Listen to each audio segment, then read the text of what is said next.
గ్రామంలో కొందరు మేము నీ గురించి అడిగినప్పుడు వాళ్ళు చాలా వరకు ఏమన్నారంటే అతనికి వచ్చే ఇన్కమ్ ఏమో తెలియదు కానీ చాలా వరకు చెట్లు అయితే యాదగిరి గుట్ట కాడికి వెళ్ళి నాటుతాడు. ప్లస్ మళ్ళీ రోడ్ సైడ్ ఈ జనగం టు సూర్యాపేట ఈ రోడ్ మధ్యలో బాగా చెట్లను నాటుతాడని చాలా మంది చెప్పిళ్ళు. అంటే అసలు మీరు ఎందుకు నాటాలనిపించింది మీకు అట్లా చెట్లను? అంటే వాటి వల్ల మీకు అంటే మీ ఒక్కరికే ఉపయోగం ఉన్నదా లేకుంటే అందరికి ఉపయోగం ఉన్నదా?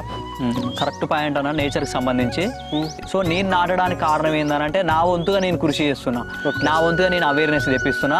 మనకు ఆక్సిజన్ సిలిండర్లు ఎక్కువ ఉన్న ఈ చెట్లు మొత్తం పూర్తిగా నశించిపోతాయి. అంటే ఇప్పుడు ఆల్రెడీ నశించే వైపు దారి నడుస్తూనే ఉంది దాదాపు. చాలా పక్షులు జీవజాతులు మొత్తం అంతరించిపోతాయి. పక్షులు బతకడానికి వీలుండదు, మనుషులకు ఆక్సిజన్ దొరకదు. ఇప్పటికే మనం చాలా ఆరోగ్యాన్ని కోల్పోయినాం, ఇంకా ఆరోగ్యాన్ని కోల్పోయే అవకాశం ఉంటుంది.